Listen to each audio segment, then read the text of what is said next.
You're listening to The State of Work, the podcast by Lano. The State of Work is about finding your place in the changing world of work as an individual or an organization. Each episode, we dive into some of the benefits and limitations we face when it comes to remote and flexible work, and take a look at how we work, how we hire and manage people, and how we live in this increasingly global workplace. I'm your host, Maddie Duke, and today we're joined by Christina Voll, digital marketing consultant and founder of Rise Remotely. Christina has over 7 years experience living all around the world as a digital nomad and continues to navigate this lifestyle even in the midst of challenges arising as a result of COVID-19. In Rise Remotely, Christina has built a platform and community dedicated to helping people access a location-independent life through mentoring and education. Hi Christina, welcome to The State of Work. It's great to have you. I'm really excited to chat to you today. Thank you. Thank you so much for having me. Can you tell me first of all where you're joining from today? So currently I'm back home in Canada, actually, close to Toronto. Nice. And you were just saying to me earlier that in a few weeks you're heading back to Spain. Where will you be headed? Yeah, so I'm going to be basing myself in Valencia in Spain. I just applied to get a visa for the next year to stay there. Oh, cool. Well, that's exciting. So could you tell us about yourself and about the work you're doing? Sure. So, around 7 years ago, I started on my digital nomad journey. I started out as a digital marketing consultant, starting out in social media marketing, and then kind of snowballed from there. And then about 2 years ago, I started one-on-one mentoring. I felt like I wanted to do something a little bit more purposeful, and I started mentoring. And it wasn't until discovery call after discovery call that I realized people have a lot of needs, and me with just my experience in digital marketing, I couldn't address all of those at the same time. So that actually then brought me to launching and creating Rise Remotely, which is an online platform that you can browse education to either help you go remote or work better remotely. Awesome. First of all, congratulations. And also, thank you. Yeah, did you bring some other people onto the team to help you cover those areas of expertise that were less in your kind of wheelhouse? Exactly, yeah. So right now we have about a team of 10 creators on the platform. So we cover online education. We offer that in the form of ebooks, live sessions, one-on-one coaching, mentoring, and traditional online courses, hybrid courses, really a wide variety of different education to either help you become an online business owner, a freelancer, or get a remote 9-to-5. And we also have a small section for companies also wanting to transition to remote and improve their company culture. Awesome. A lot of different things then. That's great. It sounds like you've got a lot going on. Always. You mentioned that prior to starting Rise Remotely, you were already working as a digital nomad for some time. What led you to pursuing that lifestyle, and what is it that you like about it? I actually started when I was still in university. I had some friends that were actually digital nomads, and this was 7 years ago. So it was like, oh, what is a digital nomad kind of thing? It was really new. So that really inspired me to, chase that lifestyle. And being that I was already studying business in university, I was already studying marketing. I was getting a little bit of, knowledge there, obviously. But of course, it was not what you would be learning in field in digital marketing because it's so new.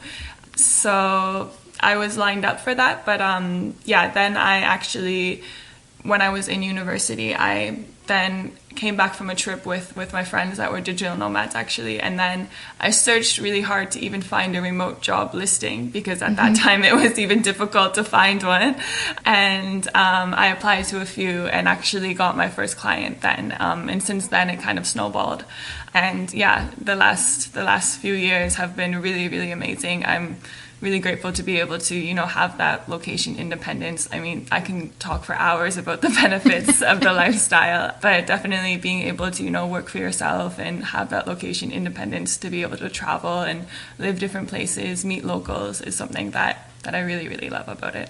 Yeah, great. I think a lot of people see it as kind of the dream life that you get to be, as you say, independent, location independent, and experience all these different parts of the world without sacrificing the pursuit of your career and obviously generating an income. So what are some of the more unusual places that you've worked from as a digital nomad? I was working from Jordan, which was maybe a bit unusual, especially for a girl to travel there alone. Also without a phone. That was a little bit crazy. Yeah.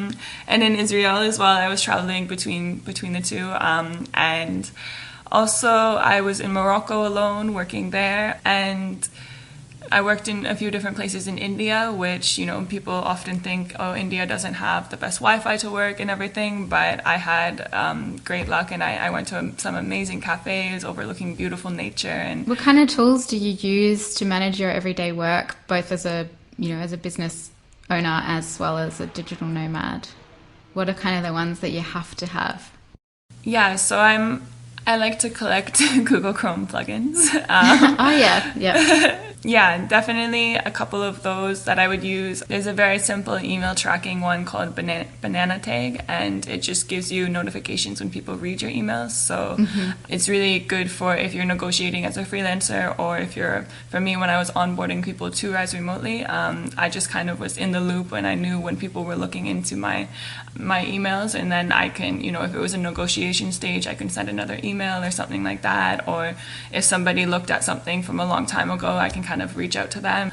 I also like using Notion. That's a really great tool to organize everything. I put my personal, my business, everything in it. I really like it also to be able to send internal documents to externally. So if, you know, we have like a swipe file for Rise Remotely with all of our information in it, which is really nice. I like how simple it is. I love using emojis as well, so it's perfect for that. And I think also then you're not sort of tied to the Google Suite when you're using something like Notion as a platform to share workable documents. Yeah.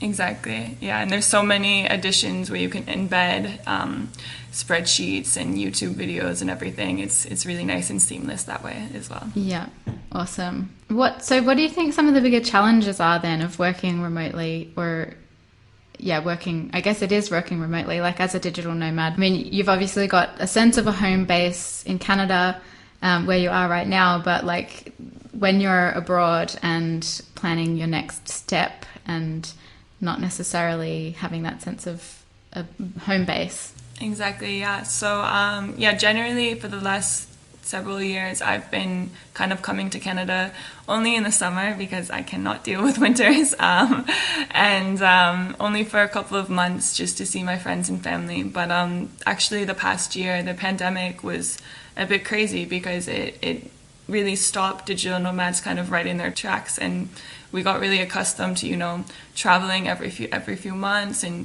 going to a new place, having that excitement, having that routine of traveling, and to be able to not do that was really eye-opening. I had a routine for the first time in my life, where I was, you know, working out every morning, eating the same things, like not boring or anything, but it was, you know, just normality, what most people normally do. So that was really interesting, and it was a little bit of a challenge to, you know, not have that. The pandemic was definitely a bit challenging, but now, you know, things are opening up and it's easier to travel now, which is really great. But in general, the lifestyle as well. Originally, I was kind of traveling and almost doing a fast travel, and then naturally I just kind of slowed down to doing a slow travel, which is, you know, staying 3 months in a country instead of going, you know, a couple of weeks or 1 month or something like that. So naturally I was doing that already, just because I was feeling more exhausted from traveling and I wanted to connect more with people. And I found that being like, even though I was doing slow traveling, it was still a bit difficult to, you know, make that circle of friends in one place.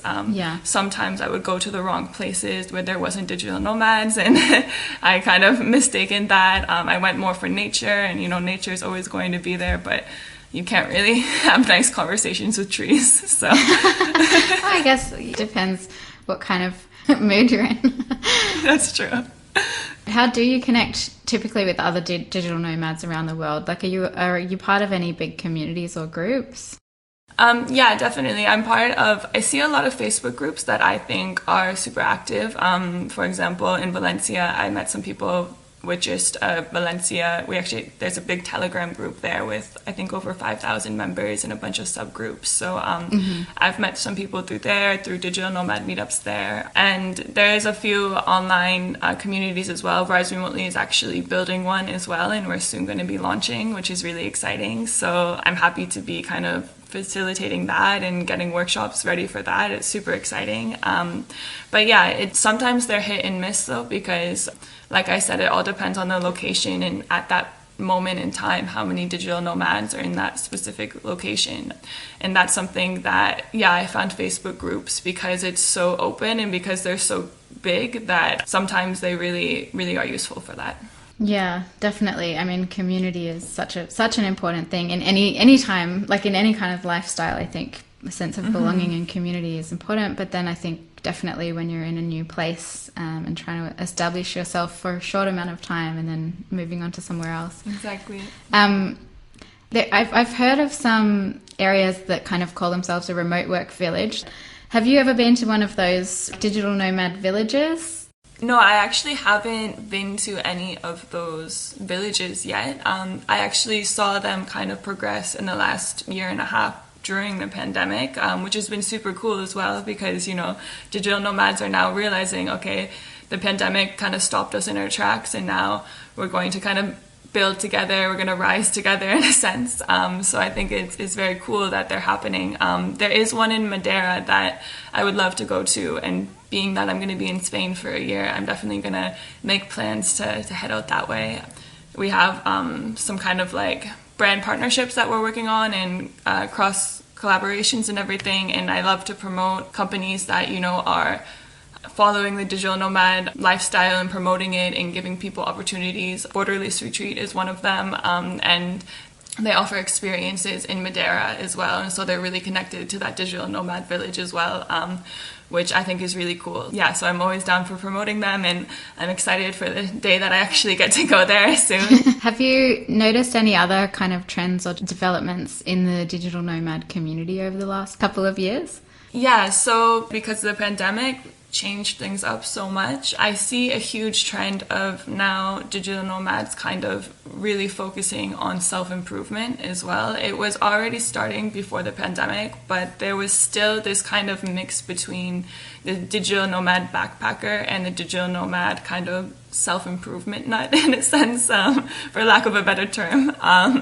And so now I see that shift really progressed, and now people are much more interested in going in maybe a digital nomad retreat or some type of community, or even a specific location like Madeira or other digital nomad villages around the world, and they're interested more so, okay, maybe they'll be partying and stuff there, but they're interested more so in, hiking or experiencing nature around that area, or, working on their projects and everything. And I see that's much more prominent. Like when I started 7 years ago, there was that kind of gray area of, people that are like, yeah, you just need Wi-Fi to work. And they were partying all the time. And maybe it wasn't so in alignment, with a lot of the companies that digital nomads are working for. There's a lot of conscious entrepreneurship coming up all over, which is really cool as well. So I see that's a big trend that's going strong, and it's all for good reason. Yeah, great. Throughout my kind of digital nomad journey, I definitely transitioned naturally because it was a lot of traveling, a lot of fast traveling, and I kind of almost got burnt out. And then I realized, okay, I want to focus more on, health and well-being. I want to focus more on working with brands that also support that, also have similar values, and more just around, helping other people and, really purposeful work as well. So I think naturally people who have been working for themselves for a while, it's now you can actually pick and choose after a little bit of time as well. So it's a really nice benefit to have as well. Yeah, definitely. It's a good place to be in.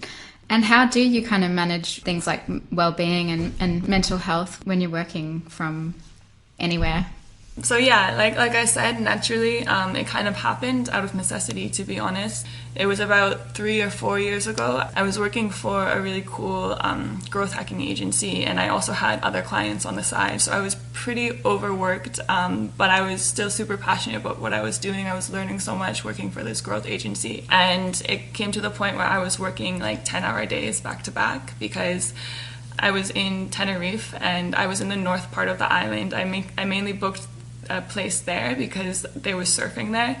Little did I know it was like super expert surfing, and I only got in the water once, and it was like way over my experience level, but it happens. But yeah, so I was there, and I was actually really isolated because I was just in the wrong part of the island. There wasn't any of community there. There was really no one my age even. There was maybe a few surfers that were my age, and so I was kind of consuming myself in work, and then I realized that I'm working too much. So from there, I created pretty strict boundaries where I, only work actually 6 hours a day, but I really make sure that it's focused tasks as well. I put my notifications off. I really am focusing on the projects that I'm working on instead of hopping around a lot. Of course, sometimes I'm going to be hopping around a lot as well with work. We all work with so many tabs open and everything. It's hard not to sometimes, but yeah, I think just changing, we don't necessarily need to work more time. We just need to work more focused and more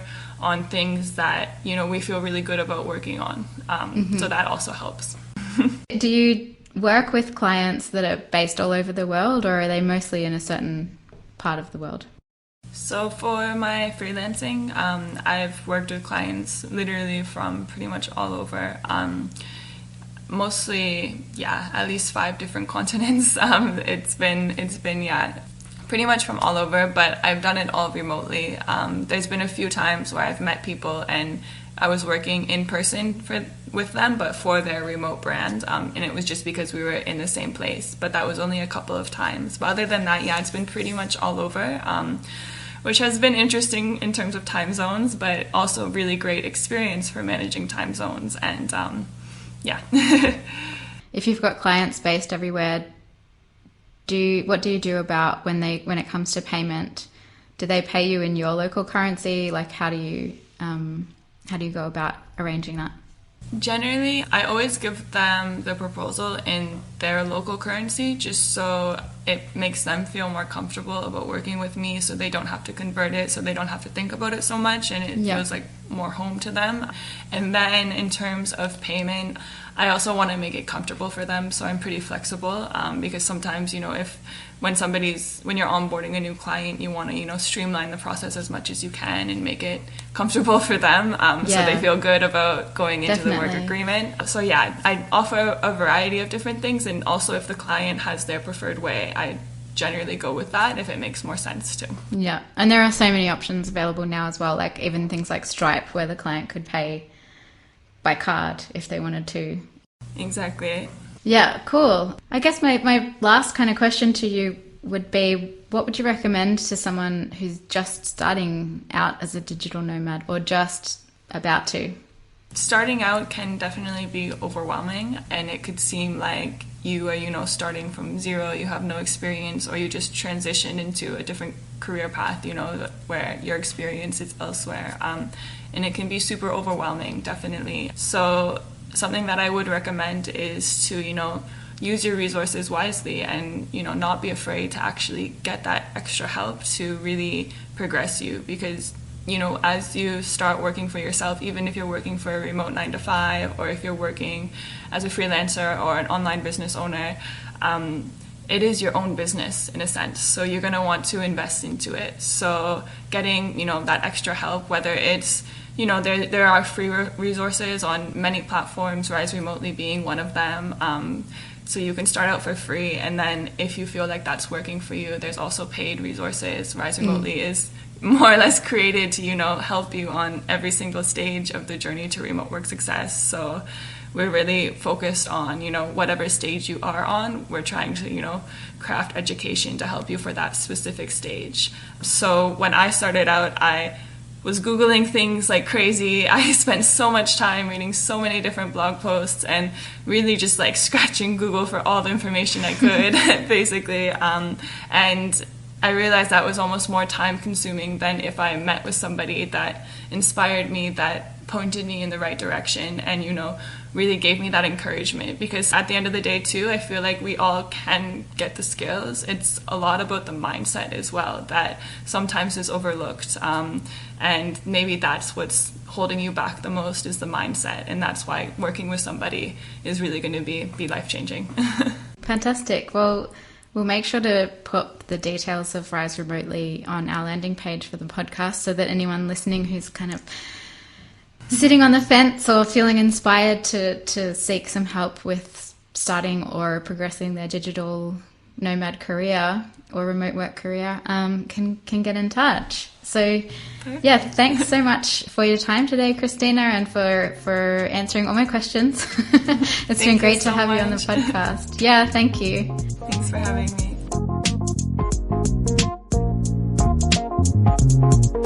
The State of Work is brought to you by Lano. The Lano platform has everything you need to grow your global team. Find out more at lano.io. Thanks for listening, and see you next time on The State of Work.